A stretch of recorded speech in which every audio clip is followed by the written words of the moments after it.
and the sort of crossroads that I find myself at right now. So the name of this video is Going Natural Again, and you're probably wondering why, since my hair seems pretty clearly natural right now. So just to give some background, I did my big chop in October of 2009. And I didn't really, some people plan a transition. I really didn't plan it. I just I had my hair in braids to give it, I used to do braids as a chemical break from relaxers a couple times a year. And when it was time to take the braids out and go in for a touch-up, I got a chop instead. So that I didn't really, there wasn't a great epiphany, there wasn't a ton of research that I did. I did some to get some idea of what I would need to do, but really it was kind of an impulsive decision. And I think looking back, if I had to guess why I did it at that time in that way, I think it was a time in my life where I just really, there were a lot of things that I felt like were not really in my control, that were not the way I wanted them to be, and I couldn't change them.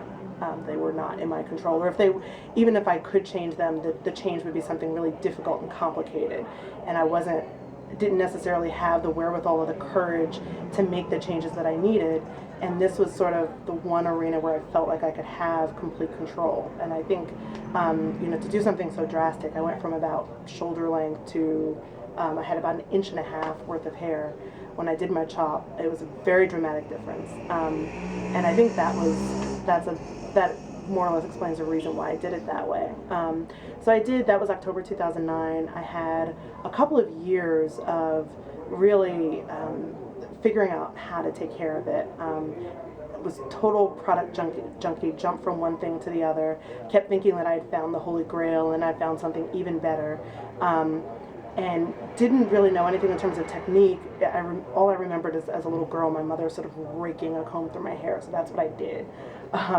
So I had a lot of breakage, a lot of setbacks, some bad experience in salons with people who didn't know how to care for my hair. And then finally, I had a turning point with Wen cleansing conditioner. So for people that don't know, you might have seen an infomercial of QVC, but Wen is it's a cleansing conditioner. It's something you can use in place of shampoo and conditioner, and it's a really great moisturizer. And when I started using it, I felt like it changed my standard for my hair. Because up until that point, my hair was always a little bit dry, always kind of hard to manage, and I thought this is what natural hair is. This is what I signed up for. And then when I started using the Wen, and my hair was I got to see what my hair looked like when it was actually moisturized, well moisturized. So that was great. What was not great was the price. It was very expensive. And the convenience, or the lack of convenience. You have to order it online. You can't really buy it in the store. So that was a huge pain. But it was a pain I was willing to live with because that was how much I loved the results that I got. So I was using that for a while until I was on a business trip for work, and I ran out of Wen, and there wasn't enough time to order it and have them ship it to my hotel. So I went to the drugstore just to find something to tide me over. I didn't expect it to be as good as Wen, because nothing is as good as Wen. And I started using different organics. The first one was the Awablu ginger. That was pretty good. Not as good as Wen, but pretty good. And considering the difference in price and convenience, I thought worth a switch. And then I discovered the Organics Moroccan Argan Oil Cream, which is a mouthful, but worked really, really well. And that, I thought, worked better than Wen and had the better price and convenience, and I was sold. So at that point, I pretty much worked out my regimen. I had the Moroccan Argan Oil Cream conditioner as my co-wash, and I used the shampoo maybe once or twice a month to wash away buildup. I did Kinky Curly Knot Today as my leave-in. I had the Kinky Curly styling spritz for styling, or flaxseed gel, depending on my laziness level, if I felt like whipping up a batch of flaxseed gel. And that worked really well for me. I was really happy. My hair felt healthy and moisturized. I was having fun experimenting with different styles. Natural 85 was my hair crush, like everybody else, and I was I'm a little too lazy to go 100% natural the way she has, but I did incorporate some of her stuff into, yeah, for deep conditioning sometimes.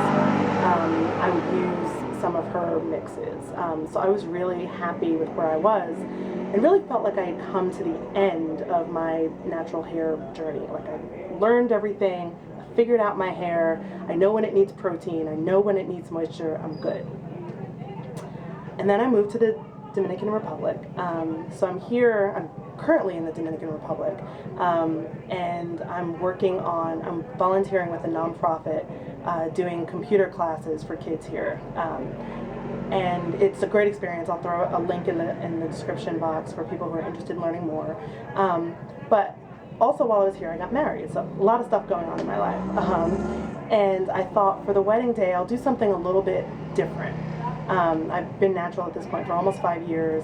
Haven't had my hair straightened at any point during that time, other than twist outs and roller sets is the closest I've come to straightening my hair.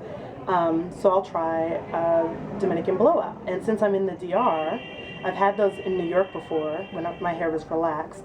I thought I'll have a for real Dominican blowout. So I knew I was in trouble really at the consultation, where she told me there's no such thing as heat damage, that's a myth, and that the flat iron actually improves your hair. And I should have run screaming then. And if I didn't run screaming then, I should have run screaming when I could smell my hair burning as she did it. But the issue was really, for one thing, I didn't want to insult anybody, I didn't want to be rude. The other thing is, I really underestimated how much damage could happen in one session. I really thought if I deep condition really well before and I deep condition really well after, then it'll be okay. And it was not okay. While my hair was still pressed, it felt really dry and brittle. I didn't even want to run a comb through it because it felt like it would snap if I did. And when I wet it down, it did not revert. I ran to the store, I got eggs, I got mayonnaise, and still, I mean, it was a little bit better, but really nothing would make it the way it was before. And nothing ever will, is what I've finally come to accept. But the damage happened. One session was enough to destroy every hair on my head. Some parts are worse than others. The back is not terrible. The front is just dead, limp. And it's just not my hair. I mean, I think that's what, if my hair grew out of my scalp with this texture, then I would love it like I love mine. The issue is that it's not mine, and that was sort of the whole point for me of going natural, is that this is me. This is me without without alteration, and I feel like I don't have that now, and that was really devastating in that first few weeks, like coming to terms with that. But now I feel like I've more or less accepted it because I have no choice, and so I'm thinking about whether to do a second big chop once I return to the States, or just do aggressive trims every couple of months as my natural hair grows out, to have the damaged hair cut off. I've already cut off a couple of inches myself, but I want a professional to do it because I don't trust myself to trim my hair well. Or I could do like braids and twists, Senegalese twists in the meantime as it grows out. And I'll probably do a combination of those things. But I guess the moral of the story is, one, be an advocate for your hair and don't worry about hurting feelings, because you're the one that's going to walk around with a head full of damaged hair. But on the other hand, it's hair and it will grow back. I already have an inch of new growth, and I'll make it through, and this time I get to do everything from scratch, knowing with 5 years of information. So, it's been a learning experience, and it turns out I wasn't done. Who knew? So anyway, that's been my experience of heat damage. If you'd like, down below in the comments, you can share yours with me and we can all commiserate together, and it's an emotional thing, so feel free to help each other out with it. Anyway, talk later. Bye.